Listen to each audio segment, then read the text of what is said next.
What is up, everybody? You're very welcome along to this evening's show. Loads for us to get through. We will talk about everything that you want to talk about. We'll talk about Jurgen Klopp. We'll talk about his future. We'll talk about the young kid from Aberdeen that a lot of you guys are going to have questions about as well. And anything else that you guys want to bring up. As always, this is your show. I'm here to talk about whatever it is you guys want to discuss. Right, let's get stuck into it. Look, before I really get into the nitty-gritty of the show, just a reminder, we are being brought to you tonight with thanks to our friends at Surfshark, the world's best VPN provider, in my eyes. You can get yourselves 83% off and 3-month additional free by using the Anfield Agenda sign-up link in the description below. Basically, Surfshark is what I use when games aren't on the TV in the UK, or when I want to be able to watch Netflix that's region blocked. You can set your location to anywhere in the world. You don't have to worry about hackers or anything like that, because Surfshark secures your data with industry-leading measures and the most uncrackable secure VPN protocols. Right, my friends, how are we? Just me tonight, by the way.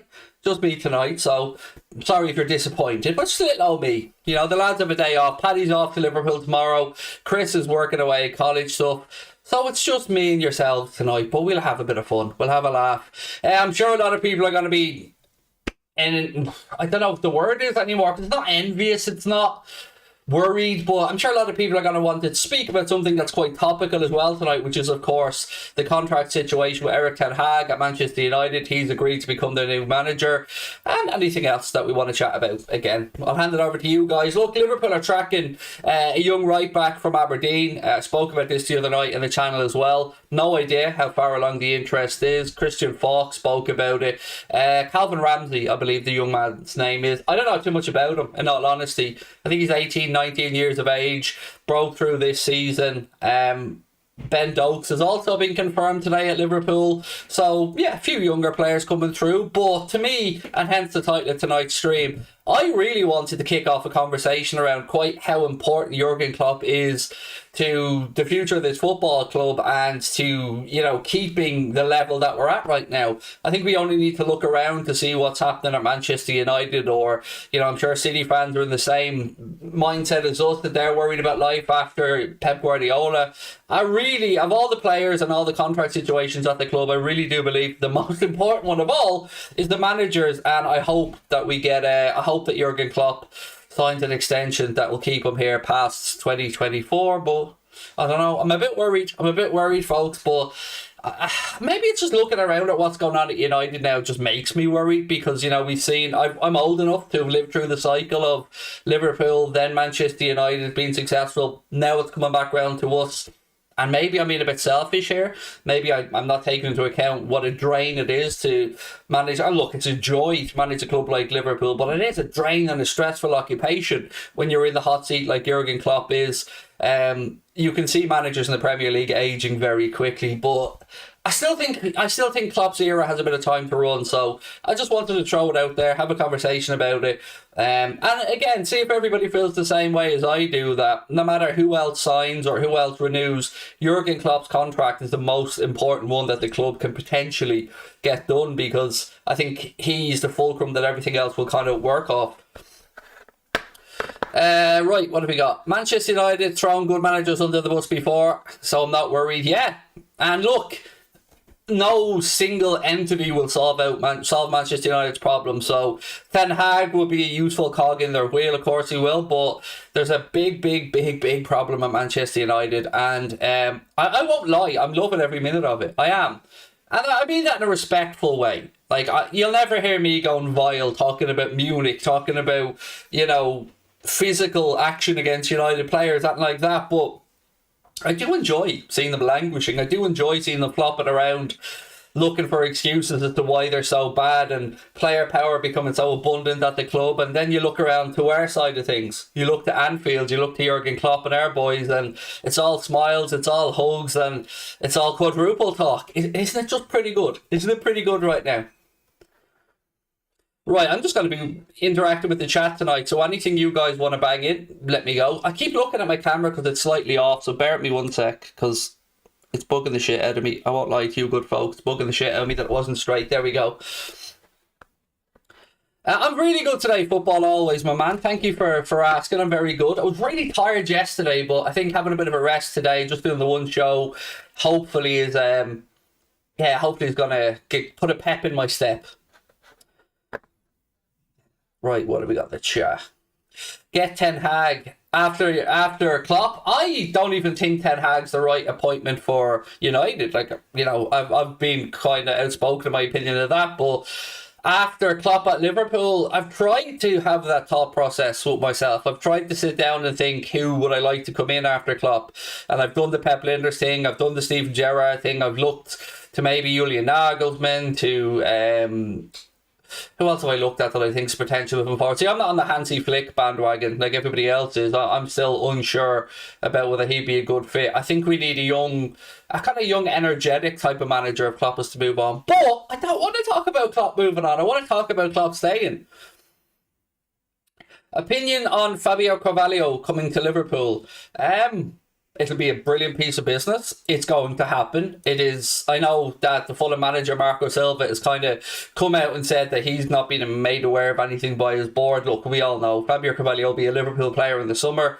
Will he be the long-term successor to Bobby Firmino in that false nine role? Perhaps, but either way, it looks like we're getting one hell of a quality footballer, and I think he will be a great addition to our squad. And I like that Klopp's build, like we've 3 tiers. I spoke about this a few times recently. We've 3 tiers of age brackets. So we've got the young players like Fabio Carvalho, like Harvey Elliott coming through. Then you've got your 25-year-old type of players like your Diogo Jotas, like your Luis Diaz. And then you've got your 29, 30 and above players like Mohamed Salah, Mane, Firmino, Henderson. I like we've got that good mix at the club. Because when I look around at other clubs, so you'll often see clubs that have good young talent, but they haven't got that mixture of proven pedigree in there or leadership. Our club just seems to tick every box right now.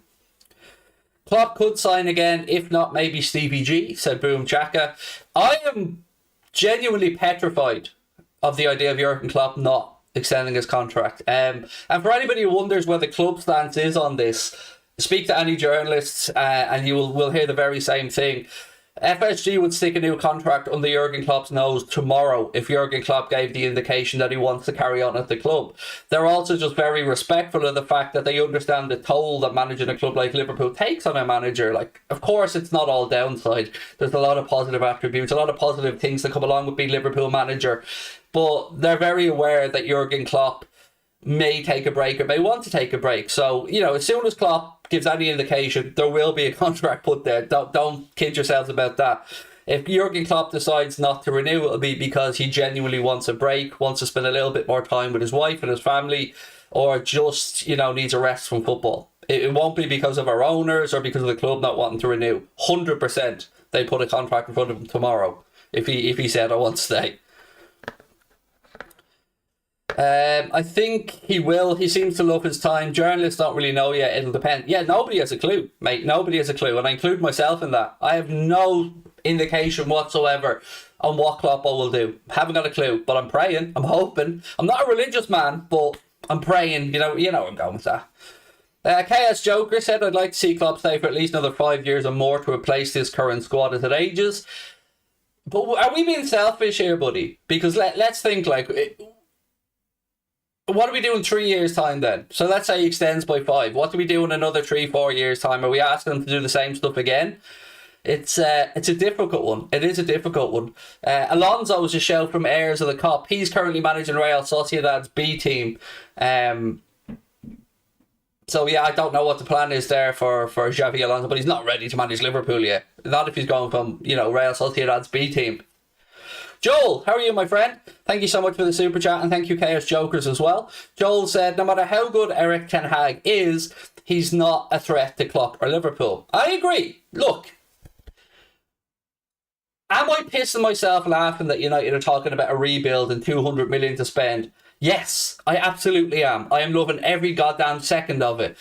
Am I worried about Ten Hag becoming the manager? Not one iota, because I believe that it will be 3 to 5 years if they get things right before Manchester United are really back. And that's if they get back up there in the 3 to 5 years to challenge, because make no bones about it, Manchester City are going to keep reinvesting. You see they're going to bring in Haaland. That's going to be, a great piece of business for them. Liverpool, of course, will keep reinvesting. And United, were once the envy of many football clubs, many managers, many fans around England, not just because obviously of their success, but because of Carrington and the state-of-the-art training facility it once was, because of Old Trafford. But now it is just like, well, to use an analogy, they call it Disneyland. The club called it Disneyland before. It's kind of like a run-down Disneyland that hasn't been looked after, that has lost a lot of its luster from previous campaigns, and they need a lot to put it right. Whereas our side, we were the club playing catch-up, remember? We were the club that hadn't got the commercial arms that United had, that didn't have the training facility that United had, that didn't have the turnover of cash that United have. And now we're closing that gap, and we've surpassed United on the pitch, of course. We are now the most successful club in English football. It's pretty goddamn good right now, isn't it? And it's very difficult for us to come up with stream titles every night because, one, I refuse to play the whole ITK thing and pretend about transfers I don't know about. Two, I don't want to do clickbait shit. I want to have genuine conversations with you guys about what you feel. So tonight I just thought, let's talk Kloppo for a while, because I know you're probably sick like I am of opening up the Sky Sports app and seeing, and I shit you not, 13 separate stories about Manchester United on the front page of the Sky Sports app. That's ridiculous. Like, could they make it any clearer that they want United to be back at the top? It is almost embarrassing how much Sky tip their cap to Manchester United. And I know they're going to be fans of opposition clubs going, shut up, you bald twat. We're sick of seeing ex-Liverpool players and ex-Liverpool pundits on TV. Granted, but the amount of loving that United get on Sky, it does make me smile. It really does. Would I take Arteta, said Hannah. No, I wouldn't. Hannah, I'm going to be really honest with you, mate. This is how petty I am. Would I take Arteta from a footballing term? Not yet, don't know. Shown good signs as a manager. But I couldn't listen to him. I know that sounds absolutely horrible, and I'm a horrible, horrible person. But I could not listen to him. He's just too nasally, and I couldn't listen to a single press conference if Arteta was a manager. And I know that makes me a bad person, but from a coaching perspective, I think he's doing a very good job. I think he's doing a pretty good job at Arsenal. That was a great result for them last night, and it didn't flatter them. They went and they played really well at Stamford Bridge, and that really has put the cat amongst the pigeons in the top four race, because they have to play United at the weekend. There's a North London derby coming up as well. They're currently level on points with Spurs with the same amount of games played. So you would say right now it's between the North London clubs for that last Champions League spot. Burnley, and I don't know what the score is now, they were 1-0 up when I was starting this stream against Southampton. If they win that game, they're within a point of Everton, although they will have played a game more. But don't worry, any fans watching from Burnley will be beating Everton at the weekend, so that'll put them back to just 1 point away. And with Everton's run of fixtures, I'm starting to think, and I have to admit this is the first time I'm really thinking about this, Everton could go down. Everton could actually go down. Oh, 2-0, yes. And do you know what? I knew it was 2-0 as well. Sorry. That's my bad. It was 2-0, and I knew it was 2-0 because I actually seen the second goal. It was a header. I just forgot about it. But yeah, 2-0 up, so you'd hope that they get the result. And look, I'm genuinely starting to think Everton could go down. And I thought all season they'll have enough. But, they've got to play us, and the odds are we'll beat them. My worry about playing that game is that they get a bit tasty, shall we say, and injure one of our players. So you'll see my predicted 11 tomorrow, 5:45, and you'll see some notable exemptions from that for the reason I just said. Oh, and one more thing actually before I forget it. The officials have been put out for the FA Cup final. I can't remember the referee. I think it's Atwell. But guess who's on VAR for the FA Cup final between Liverpool and Chelsea? Guess who they have put on VAR? It's almost as if they're just trying to wind us up on a consistent basis. Paul Tierney, ladies and gentlemen. Paul Tierney's on VAR. Paul fucking Tierney is on VAR for Liverpool's FA Cup final against Chelsea. Paul bleeding Tierney. It is just... It's infuriating. That's what it is. It's infuriating. It is. It just drives me demented. Look, yeah, we move on anyway. Pep Linders wants to manage. If he doesn't become manager when Klopp goes, then he will go. But also, I think Klopp extends, he will go too. If if Klopp extends, I don't think Linders will go. I think he'll stay. He does want to be a manager. You're right. You're absolutely spot on about that. Pep Linders had a little run of that in Holland before. He didn't go into a club that was in a good place at the time. It didn't work out. They got relegated. But yeah, I mean, Linders, look, in the age-old Liverpool boot room, idealistic kind of point of view, Linders will be the successor. But honestly, I don't feel we're ready for a successor yet. I don't feel it. I don't think that Jurgen Klopp's even really had a chance to build his second team yet. And any great manager, when we talk about the pantheons of great managers, Sir Alex Ferguson's, Bob Paisley's, Mikel Arteta, Arsene Wenger, even Guardiola to some extent at Manchester City's only starting to do it now after Aguero and Silva and that left. I'd love to see Klopp develop a second squad and, you know, really go down as an all-time great because... And somebody sitting in the chat, by the way, I can't remember which one of you guys it was, but somebody had said to me yesterday to listen to the Gary Neville podcast. And I said, I was it the 6-minute one? And they said, no, it's 20 minutes long. So I did go and I did watch it last night after the watch-along of the Chelsea game. And it was an exceptionally good podcast that raised some very good points about succession, about the state of Manchester United, and about where Liverpool are right now. So yeah, I definitely would advise you guys to give it a watch. It was really good. And I have to say, I don't care what anybody says about Neville and Carragher. They are the two best pundits in football by a country mile. I could listen to them talk about football all day, especially when they're being as open and as honest and as frank as they were in that Gary Neville podcast. I thought it's a must listen to any football fan. It really, really is top notch. Craig, who's winning, White versus Fury? Said Joe Morris. Firstly, let me just say I've got nothing but admiration for Dillian White. I'm a big fan of his. I love everything about Dillian White. I love the way the man carries himself. He's up against Tyson Fury, no doubt, but I wouldn't rule him out. I mean, he's looking in good shape, Dillian White. He looks like he's really, really worked hard in his training camp in Portugal. And it's heavyweight boxing, so, you know, the smart money would be on Fury by point. A lot of people this week talking about Fury stopping White. That would be a big statement. That would be a big statement. If Tyson Fury can stop Dillian White, massive statement. But I don't know. I might stick a sneaky 50 quid on Dillian White to stop him.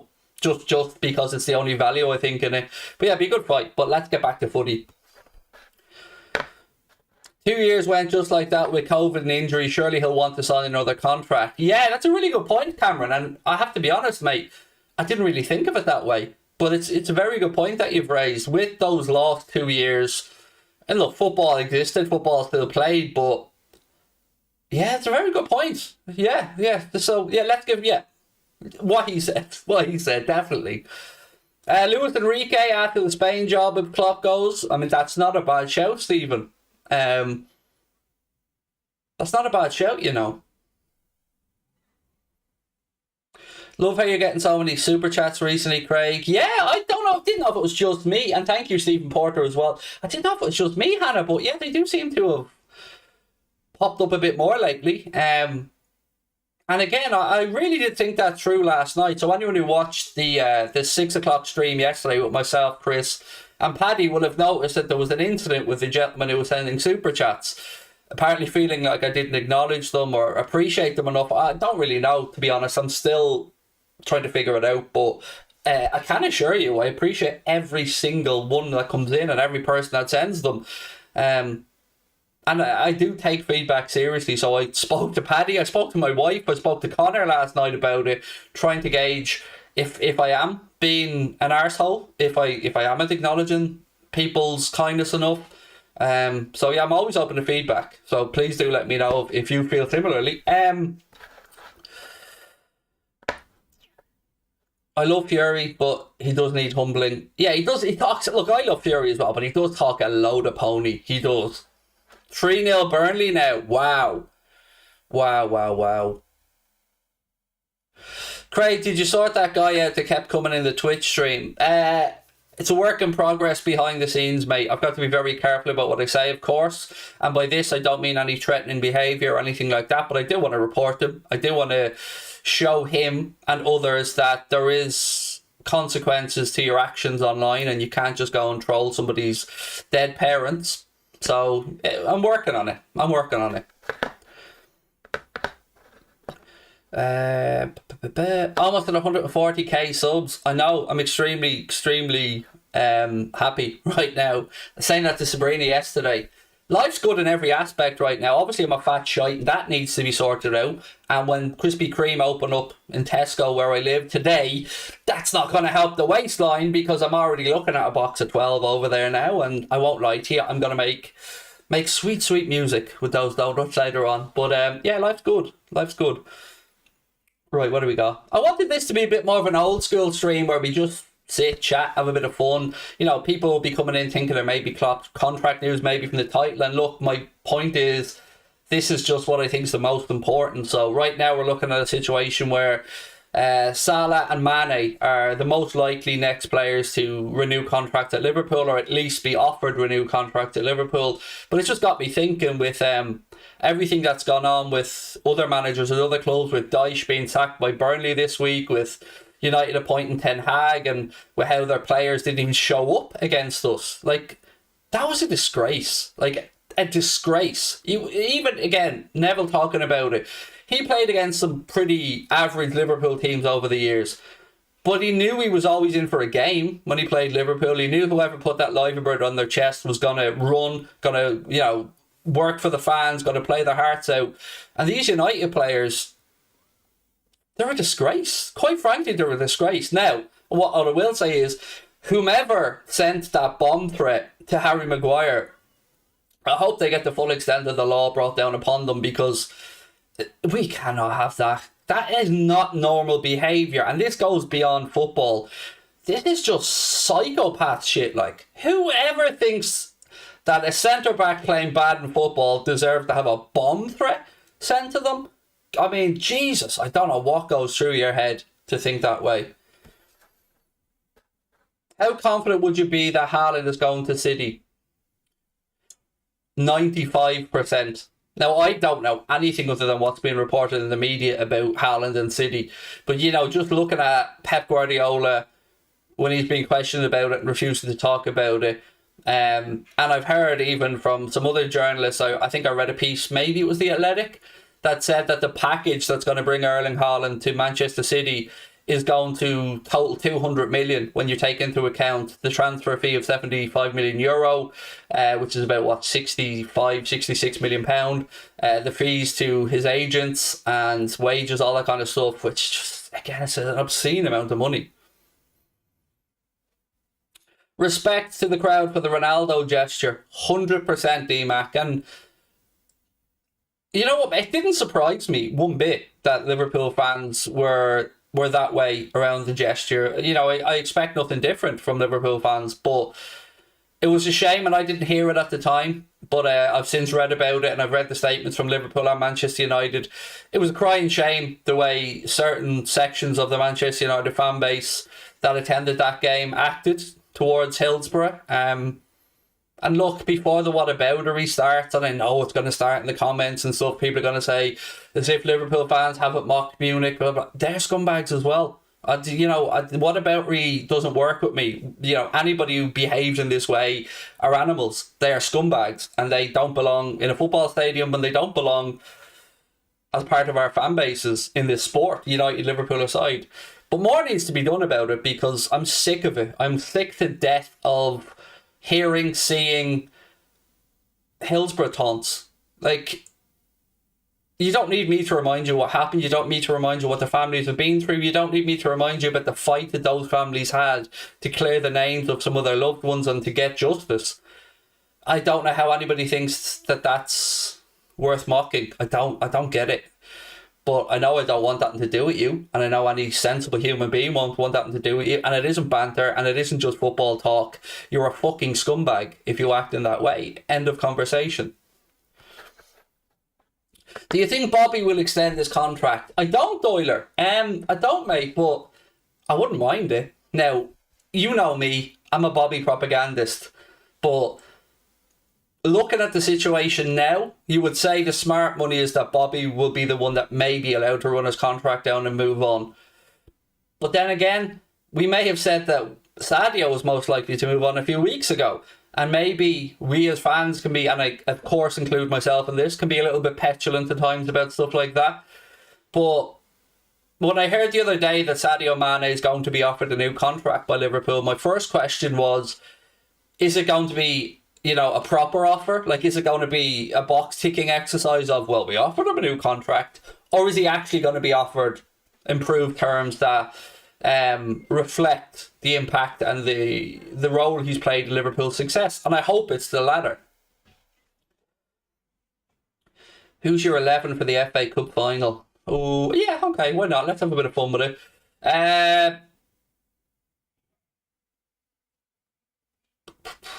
Alisson, Trent, Robbo, Canade, Van Dijk, Fabinho, Thiago,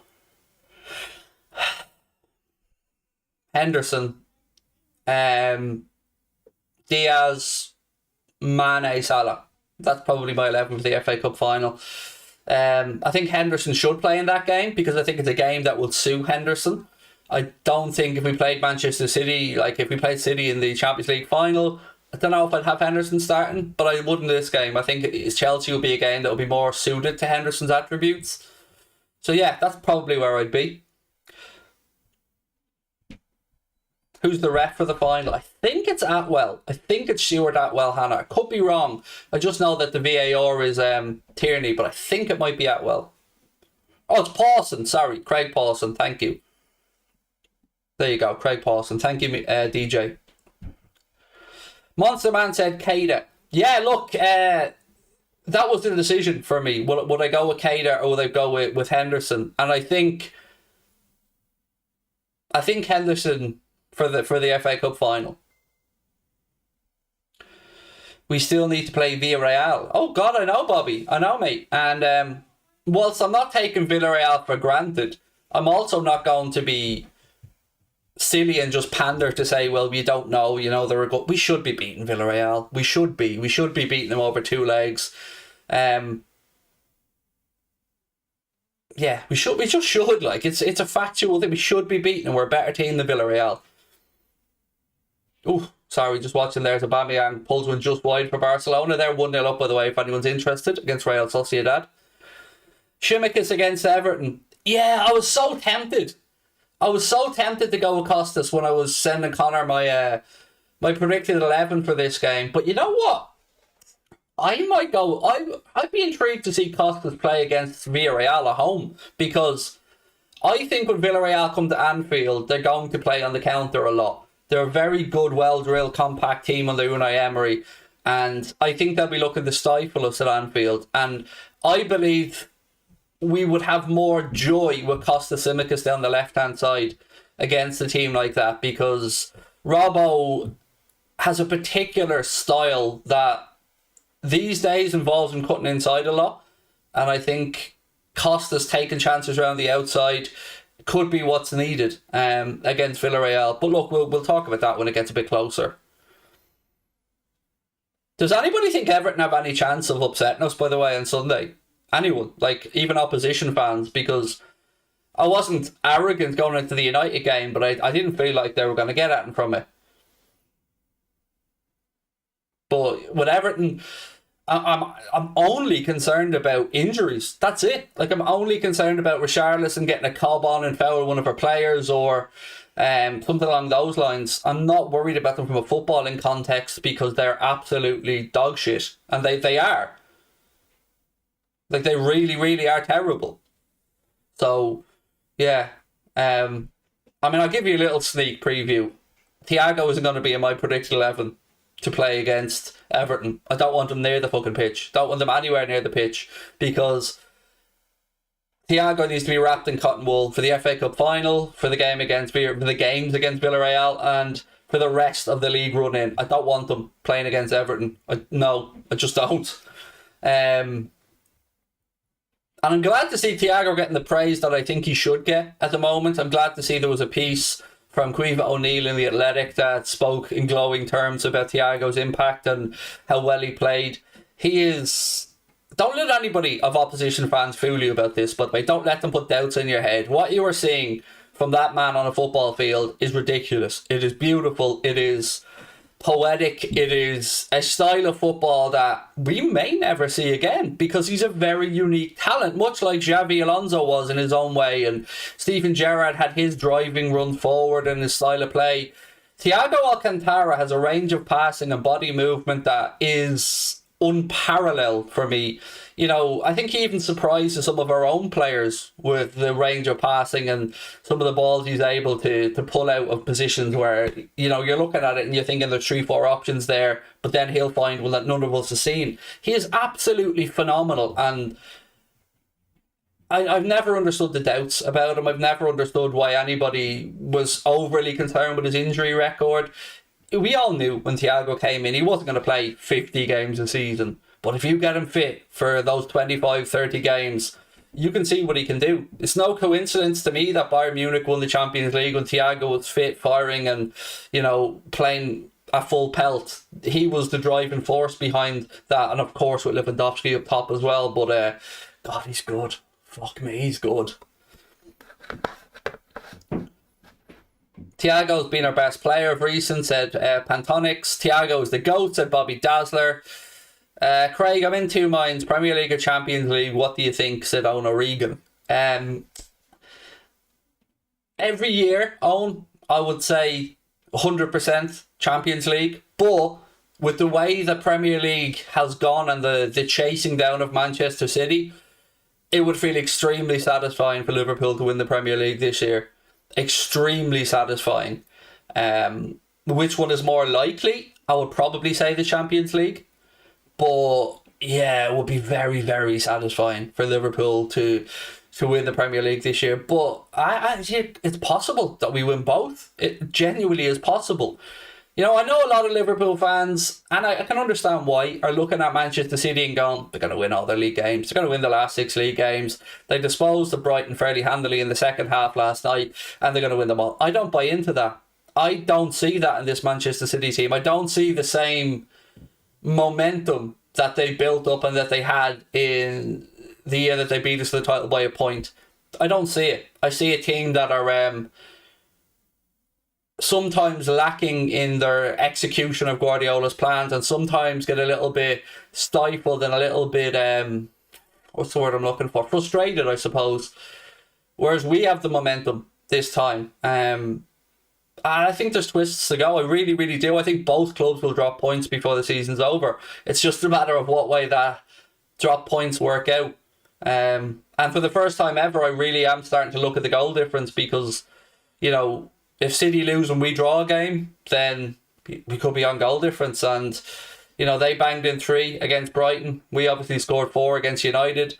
I don't even know the difference in our goal difference at the minute. I think we're probably +5 maybe on City, something like that. But it could become a thing. It genuinely could. Now, in saying that, we've been here before, haven't we, my friends? We've been chasing goal difference before, and it haunted us when we went to Crystal Palace and we were 3-0 up, and we started thinking, can we do this? Can we pull back the goals needed to rein in City? And look how that went. So I suppose it's a mix of getting it right, but at least this time the goal difference swing is in our favour as it currently stands.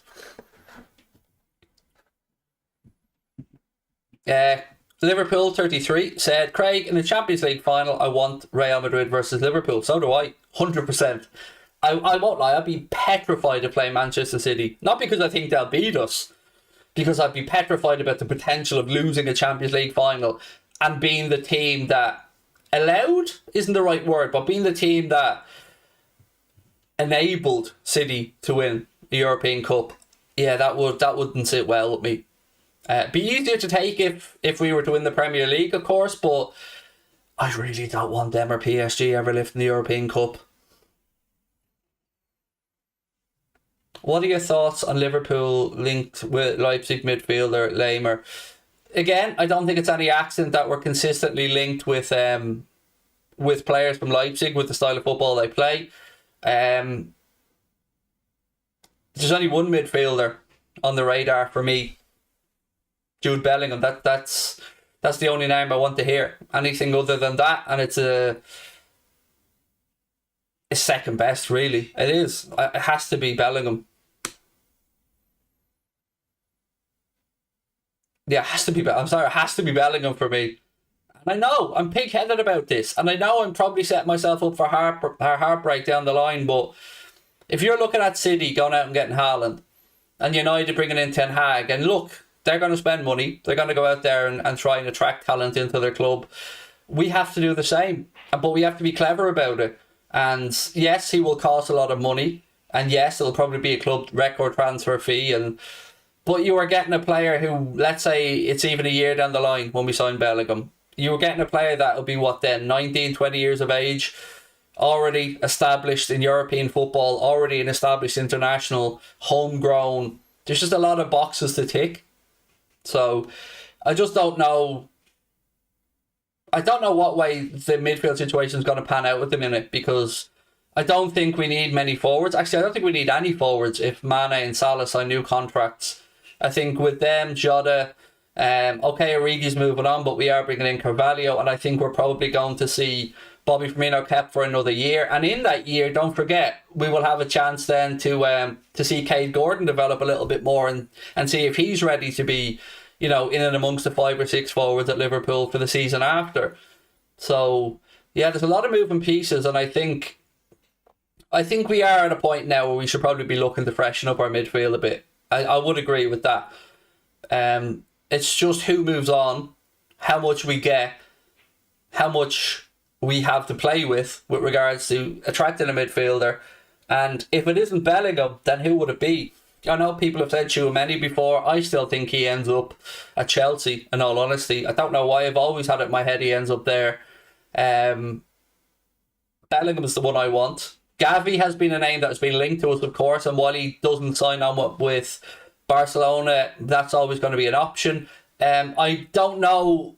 I'm trying to think off the top of my head. I think Gavi's release clause changes in June. Could be wrong on that.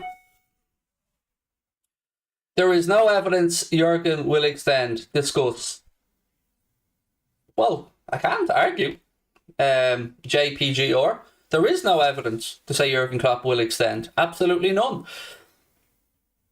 There isn't really anything definitive to say that he absolutely won't either. Now, as I said at the start of the stream, the club have no problems giving Klopp a new contract. That's been made abundantly clear. But they're respectful of Jurgen Klopp's decision to maybe step away for a little bit and maybe take stock of life and, have a bit of a breather. They're respectful of that. But I do think, I don't know, just the pit of my stomach, I feel like he'll sign an extension for 2 years. That's just my gut feeling. But I also know that 2 years is a very long time in football. A very long time. And, we still have 2 more full years of Jurgen Klopp to go. And hopefully in those 2 years, we're talking 3-4 trophies. So, yeah, fingers crossed. What I hope doesn't happen, by the way, is I hope that Klopp doesn't look at the landscape and see Manchester City bringing in Haaland, United maybe rebuilding, Spurs pushing on, and then think to himself, well, am I going to get a chance to build here? Am I going to get a chance financially to compete with these guys? Have I got it in me to keep doing what I'm doing? I honestly don't know, but I hope so. I hope so.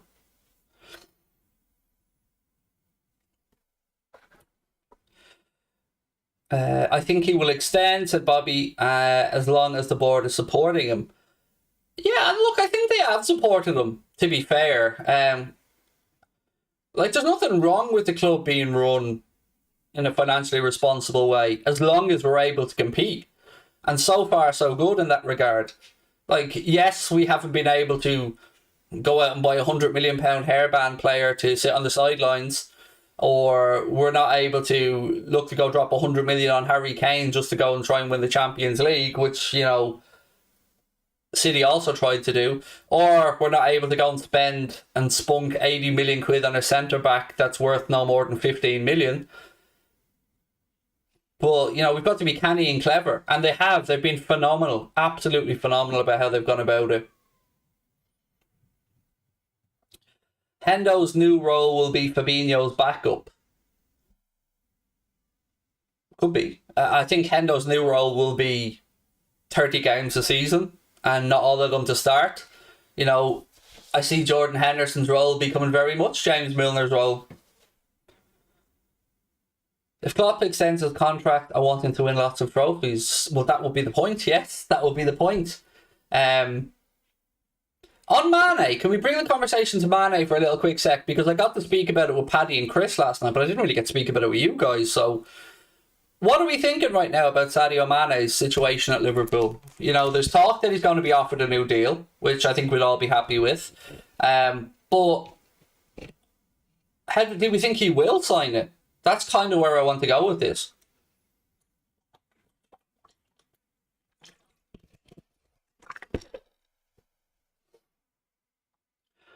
$100% new contract at DJ.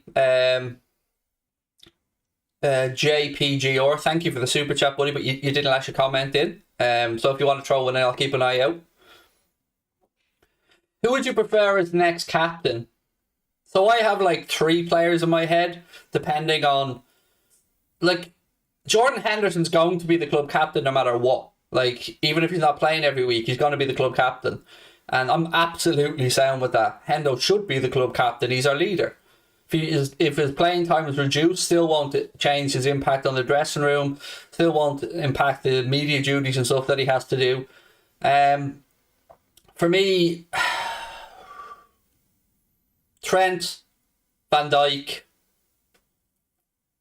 maybe Andy Robertson, but probably Trent, Van Dijk would be the way I'd like to see it go. Van Dijk initially, probably, with Trent then the long-term successor to Van Dijk. So maybe Trent when he gets 26, something like that. I don't like the idea of a goalkeeper being captain. I just don't. I don't know if he can communicate enough right throughout the pitch as a keeper. So that's where I'm kind of looking at somewhere along the back line. If Salah, Trumps, thank you for your super chat, mate, said if Salah gets his deal, Mane would want similar. It'll mess up the wage hierarchy if we give them both the same and leave the rest. Well, a couple of ways to look at that, I suppose. So a lot of the boys have already extended their contracts. I'm thinking about Van Dijk here and some of the other important players of the club. So they've already agreed wages that they feel comfortable with. And I think that they will understand that these 2 lads are really important. Now, I don't think Mane will get the same money as Salah. I don't. Should he get the same money as Salah? No, I don't think so. But I think he should be the next highest paid player, along with Van Dijk. He should be on that level, I think. Salah's different. Salah's special from a point of view of not just his footballing ability, but his commercial ability. And we might not want to admit that as football fans, but this is something that comes into the thought process. But I think, look, if Sadio Mane signed a contract on 250 to 300 grand a week, I think that's eminently fair, really fair, because if the rumoured numbers that he's on are true, and I've seen numbers ranging from 90 grand to 160 grand, and quite frankly, any of those numbers are underpaying him. 90 grand is a disgrace if that's what he's getting, and I hope to God it isn't. But even at the upper end of that, 140, 150, 160 grand a week, he deserves more. Like, look around at who's getting paid what around the league right now. David De Gea is on 350 grand a week. De Bruyne is on about 450 grand a week. Haaland's going to be on about 500 grand a week. Grealish is on 350 grand a week. I think Raheem Sterling's on 350 grand a week. And our boys deserve to be paid the going rate. Now, I don't think we'll ever have a £500,000 a week footballer at our club, but I certainly think Sadio Mane deserves to be recognised as one of the elites of the game, because he is.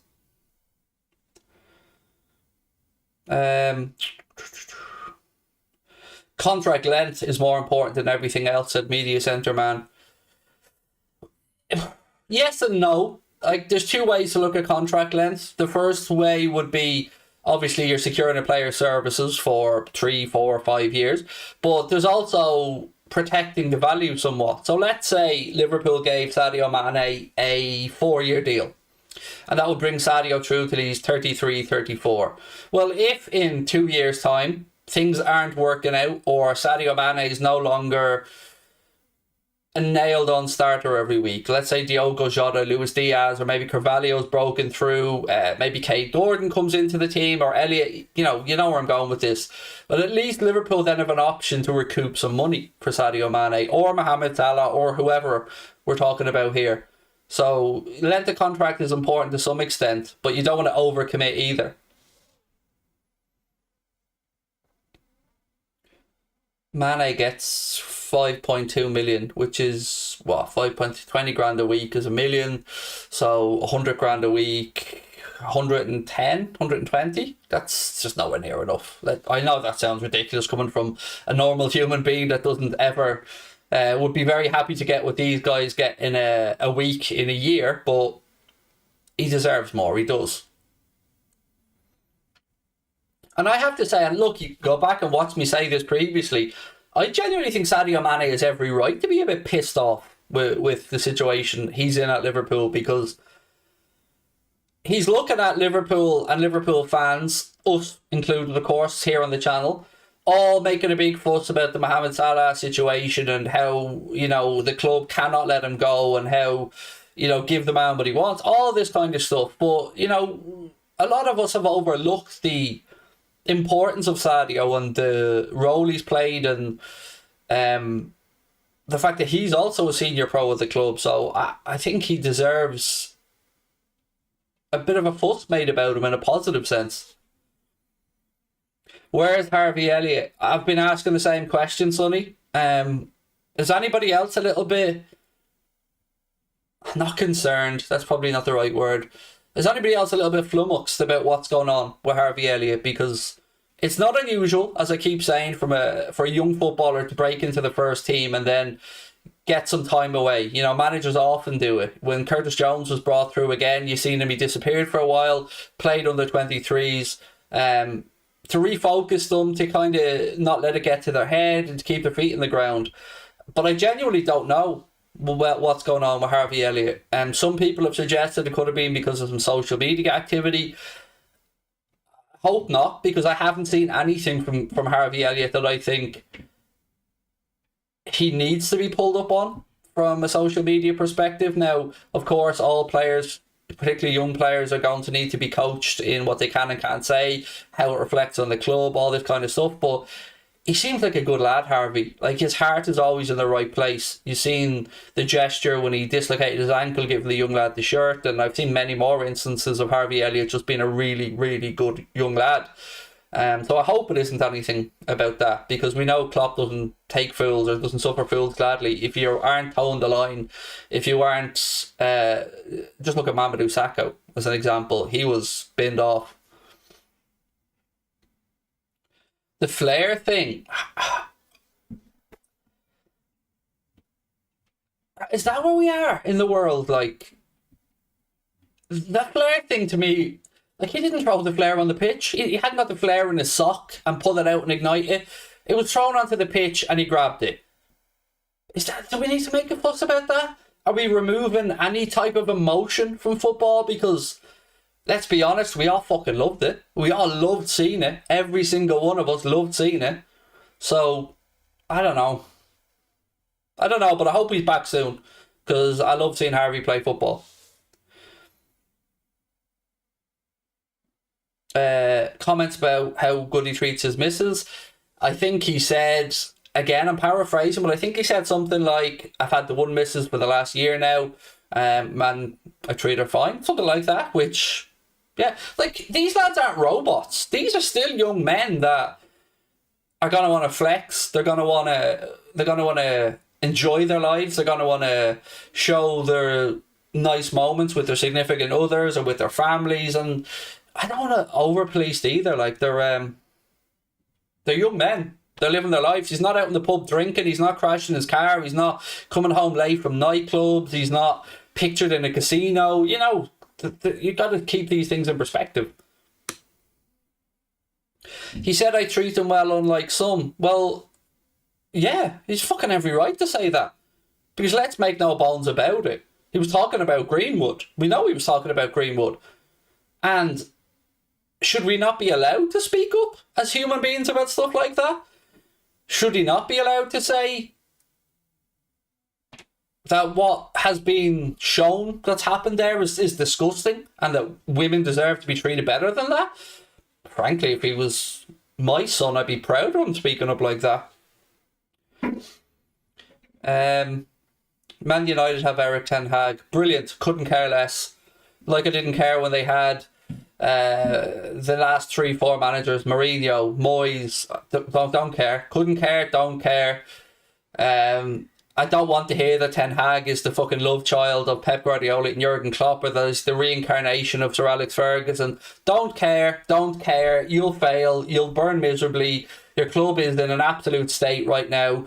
I'm sick of hearing about Aaron Wan-Bissaka being better than Trent. He's not proven. I'm sick of hearing about Paul Pogba being this. He's not. He's shite. I'm sick of hearing about Bruno Fernandes. So far, he's been a one-season wonder. I don't care. I couldn't give a shit about what's going on at Manchester United. They are irrelevant right now, and they're going to be irrelevant for quite a while in the future.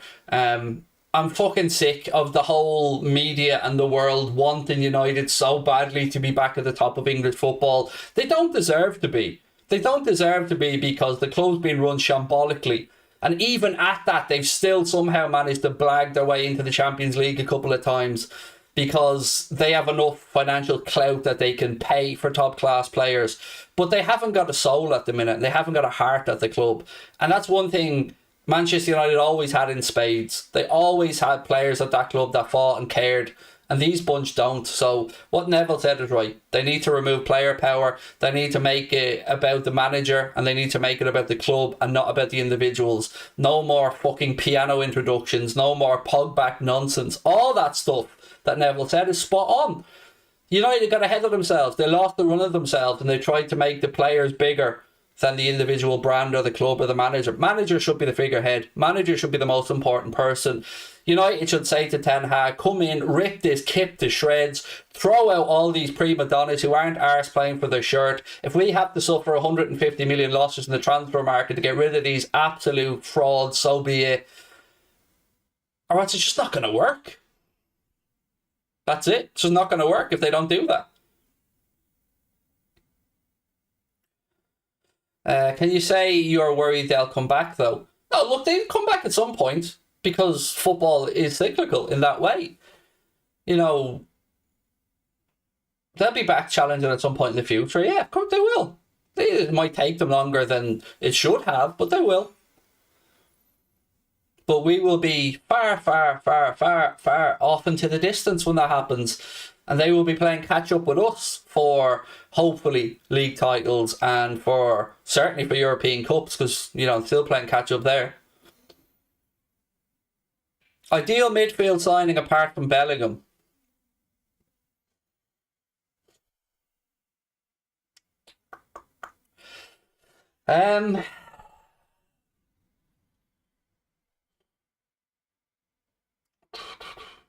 Frankie de Jong. I would like him at Liverpool. I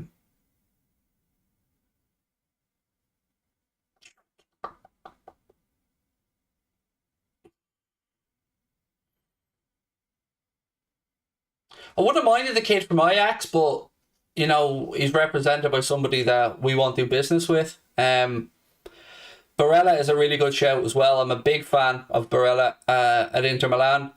I know he's getting old now and we won't get him because he's at PSG, but I've always loved Marco Verratti, even though he's very injury prone. I'm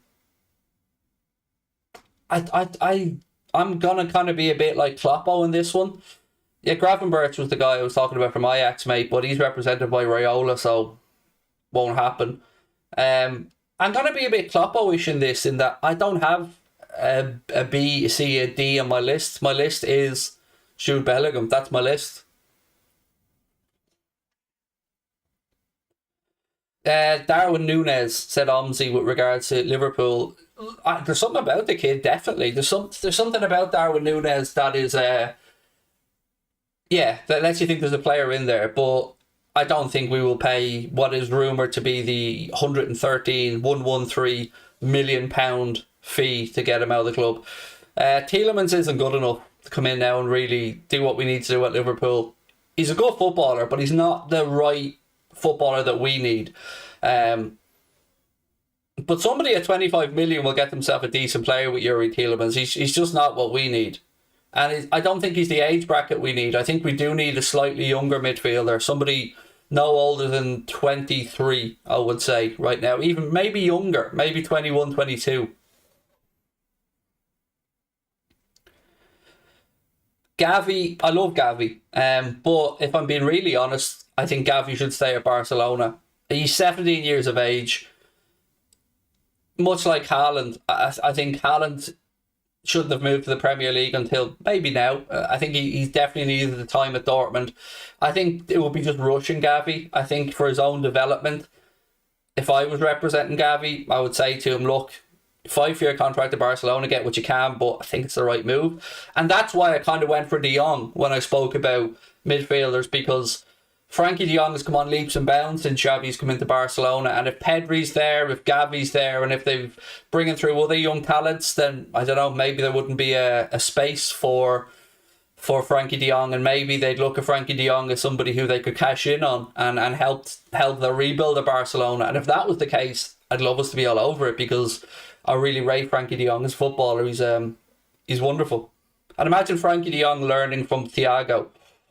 Oh, that would be delicious. Burnley have won 2-0, by the way. Congratulations to them. That moved them to within 1 point of Everton. Blue and white shite, blue and white shite. Hello, hello, hello, hello.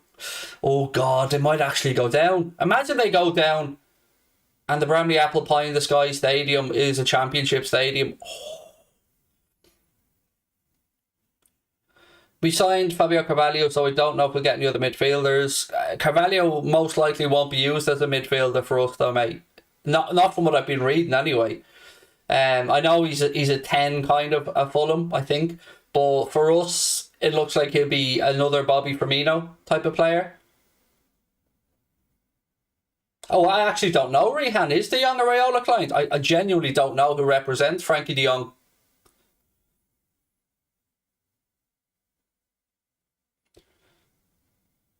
They'll be right outside Goodison.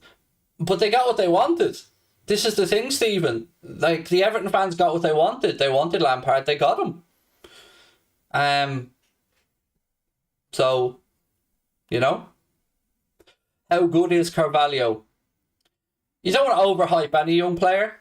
I don't think it's right to, but he has the potential to be very, very, very good. Very good. I don't know much about Ben Doak, by the way. Jody put into the chat there, Ben Doak's been a silent signing. Young lad brought in from Celtic. I don't know much about him, and nor would I expect us to see too much of him in the next 18 months to 2 years as he continues his development. And for the people about Carvalho in the chat, that's a done deal. Like, we don't need to start talking about if.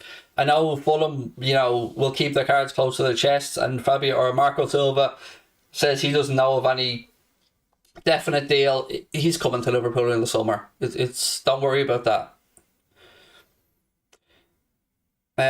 Peter Jenkins said Frankie de Jong is not a Mina Raiola client. Boom, there we go. That's a good thing then. Mr. Hamilton, John, how are you, buddy?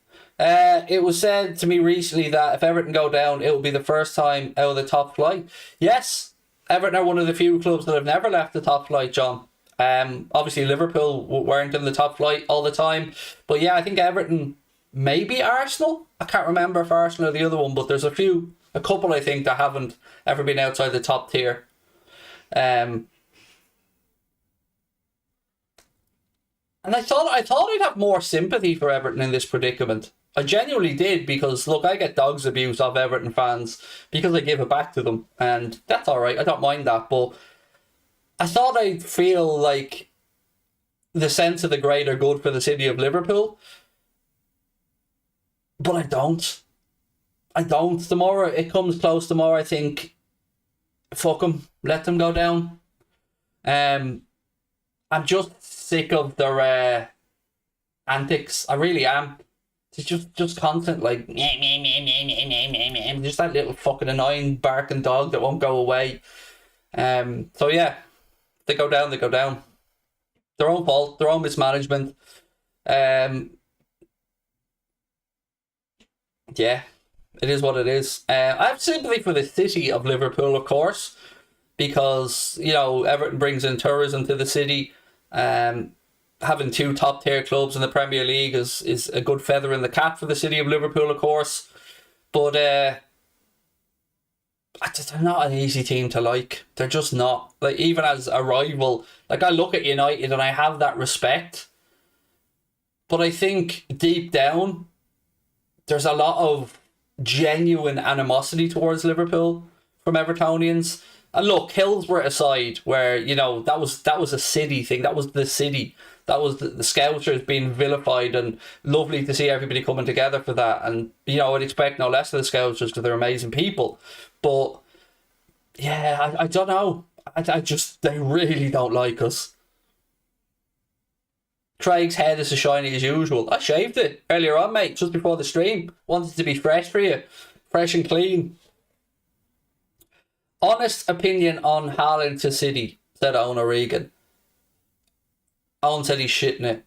I'm with you. I'm absolutely shitting it. I am. I won't lie. Them signing Haaland, it's like, not even like their jigsaw was missing a piece, but this is almost like a bonus level that they've uncovered, if you get me. It's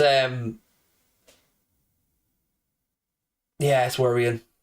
Did I grow up in Liverpool? Do I sound like I grew up in Liverpool, mate? No, I grew up in Ireland, mate, in Dublin. Are we going along to the that you don't understand what it means, blah blah blah blah blah side of this? Because if we are, I really couldn't be arsed having the conversation anymore. Would you try a beard or a goatee? No, because it makes me look fatter than I already am, buddy. So we'll pass that one. Craig, I think we should concentrate on the Champions League. Well, we are. We can't concentrate at it to the detriment of anything else, because the FA Cup's just a one game thing at this moment in time.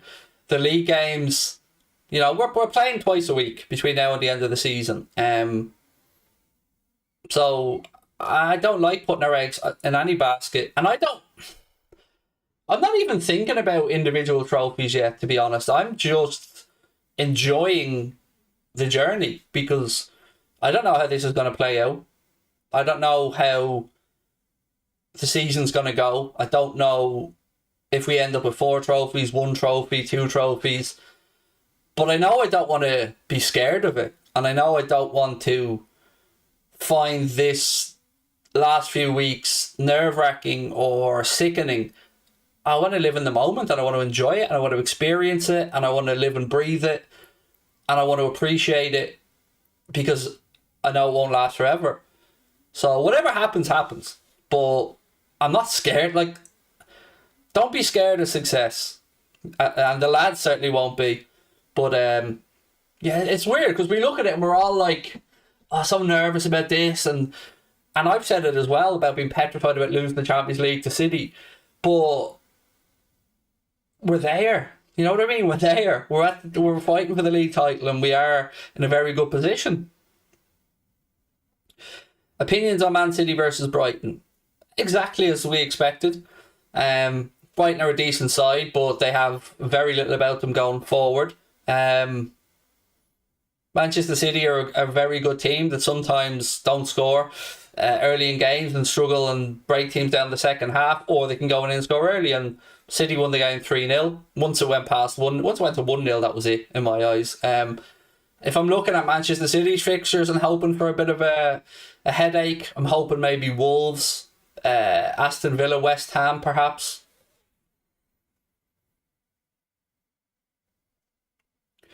Sign Anthony from Ajax. Well, if there's a likely candidate to sign Anthony from Ajax now, it's going to be probably United, to be fair, because I'm sure Ten Hag will like to bring in a couple of players that he trusts into United to try and, kickstart his era as manager there.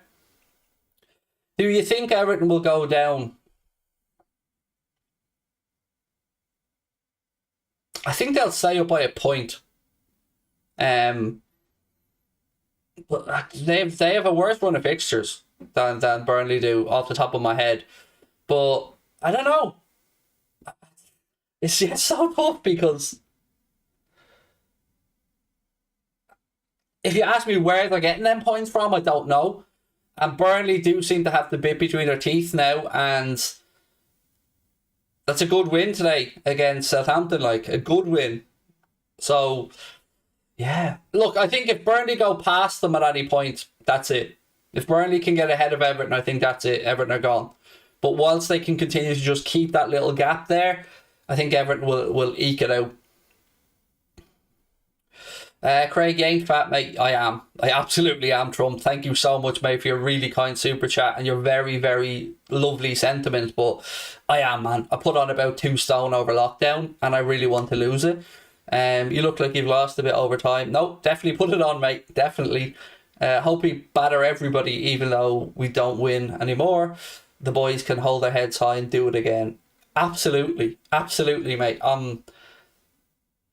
Thank you again for your kindness in both financially and of course with your sentiment of the comment, mate. You're very generous, very kind. Thank you. My wife tells me the same all the time. Like, I look at myself and I see what would I say? I'm trying Andre the Giant style heavy.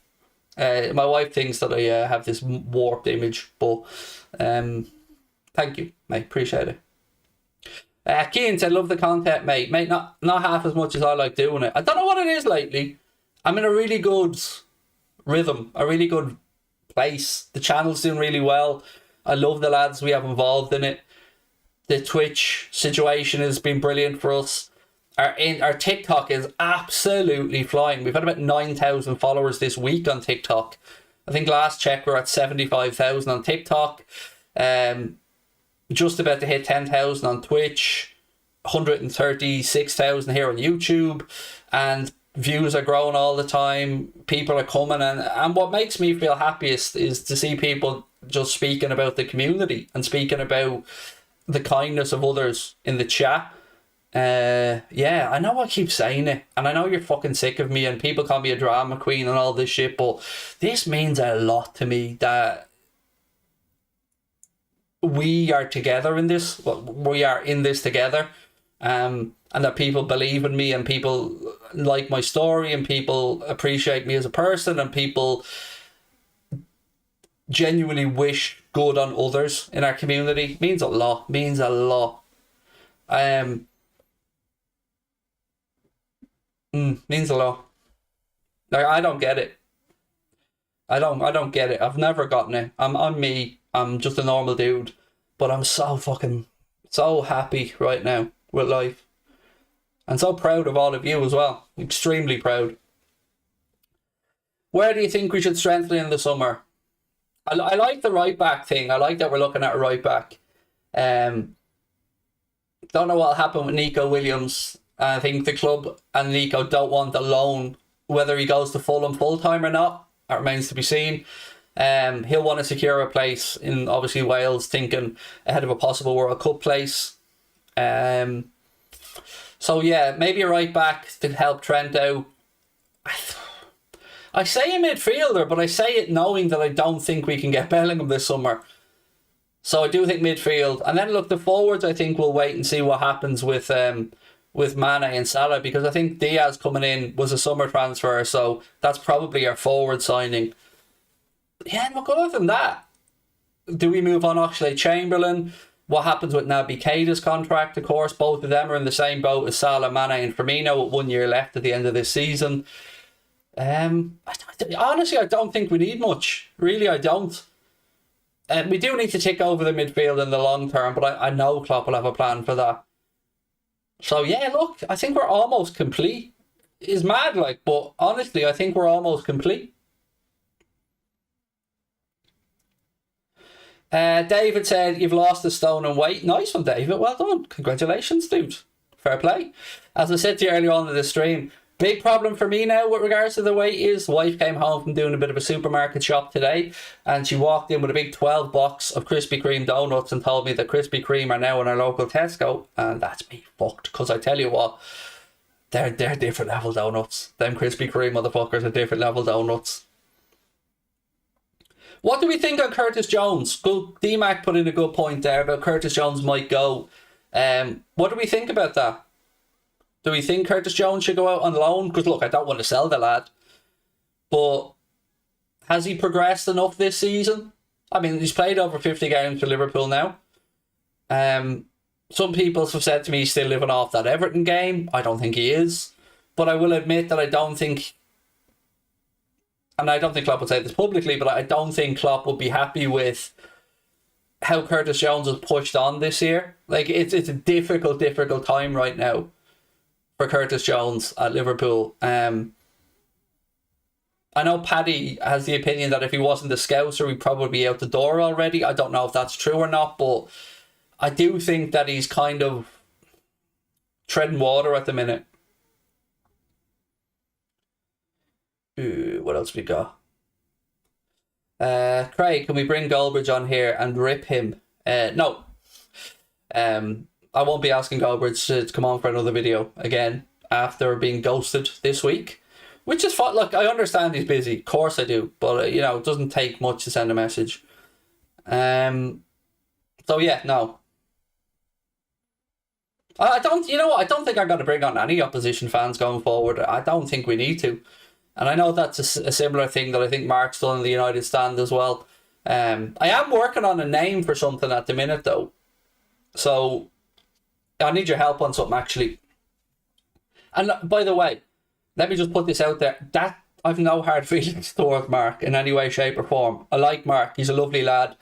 And even though I was annoyed by the situation, it's not something that I'm going to lose any sleep over or hold a grudge against him for. I wish him nothing but the best. He's a lovely guy. Yeah, I need your help on something. So, as you know, we signed a contract to stream exclusively on Twitch next season, or to license our content with Twitch. So, on that, I had this idea of trying to split Anfield Agenda down the middle on Twitch, so we have both a Liverpool section and a non-Liverpool section, because we're going to be making roughly 3.5 hours of live content 6 days a week on Twitch.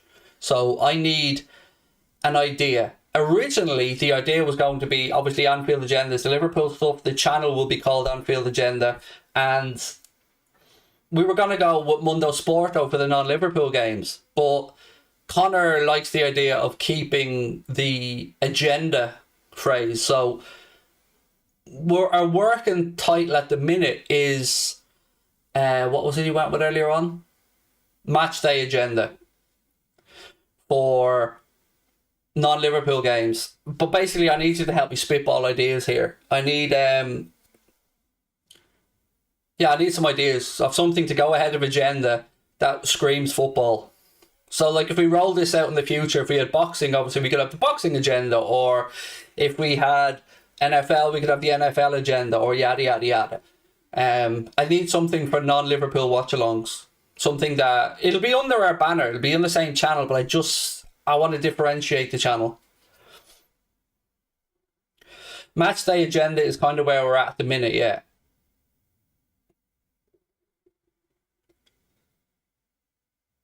The shitter team's agenda. Oh, imagine. Mundo Agenda. Doesn't really scream sport or football though, Mark. That's the thing. Like, you know me, buddy. I'd love to squeeze Mundo Sporto in anywhere I can, but doesn't scream football. You know what I mean?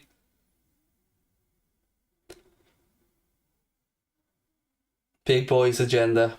Sporting Agenda. Again, it has to scream football because we'll probably do this for each individual sport. So if we do, fucking NFL, it'll be the NFL agenda. If we do boxing, it'll be the boxing agenda. LFC agenda is exactly the opposite of what we're trying to do though, buddy, because Anfield Agenda is the Liverpool side of it. We need something for the non-Liverpool watch-along. So if I do a Champions League watch-along, if I do, let's say, United Spurs or Arsenal Chelsea, something like that.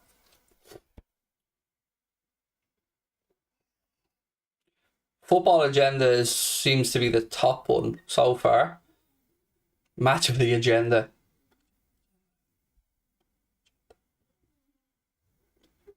I think I still prefer match day agenda, but I like where your head was at with that. Kick-off agenda. I think we'd probably be stepping on a few toes if we went with kick-off agenda.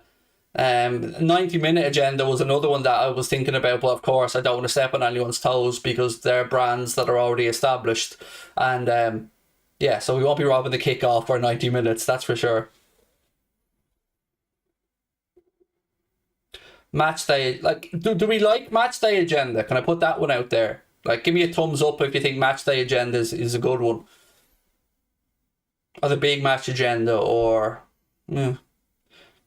I'm sorry if this is boring, by the way. I know a lot of people are tuning in wondering what the fuck this has to do with the price of tea in China, but, you know, it's a community and I want you guys to have your say and help shape the future of the channel. Soccer agenda. I would rather stick pins in my eyes than even use the word soccer.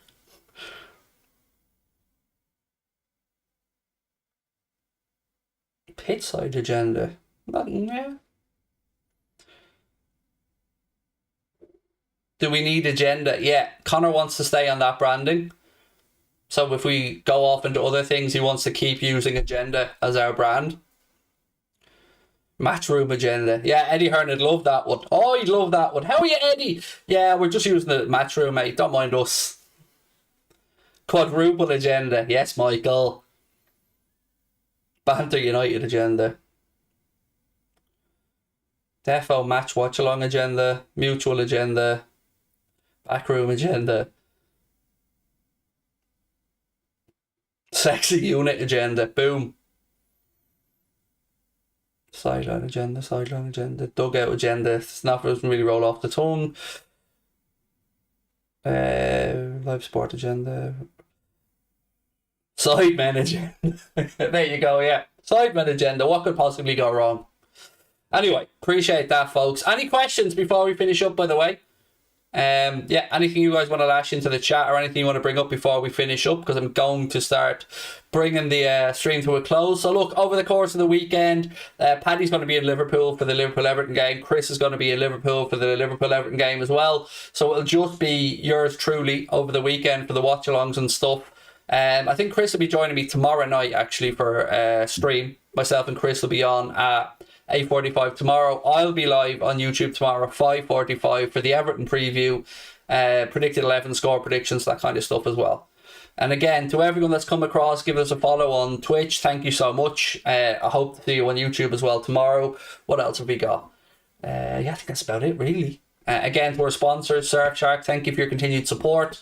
If you want access to the greatest VPN provider on the market, in my humble opinion, make sure to use the Anfield Agenda link in the description below, where you can get 83% off the normal price and 3 months additional free by using our link or the checkout code Anfield Agenda, all one word. That'll get you access to Surfshark's great range of options, and they have a lot. I like Vancouver personally when I'm pretending I'm in Canada, and again, they secure your data with industry-leading measures and uncrackable encryption, the most secure VPN protocols. Right, I've got Babatunde agenda. A little funny story. So Connor's moving into a place with his missus, and might be getting some sheep and chickens. And I said to him, I want a sheep. I want a sheep. I want a sheep. I want a sheep. And he said, okay, but I want to call the sheep Babatunde because I love that name. Genuinely, not even joking. So there we go. Look, ladies and gentlemen, do hit that like button, drop a like on the video, subscribe, all that stuff, and I will see you guys tomorrow, 8:45, 5:45. Much love.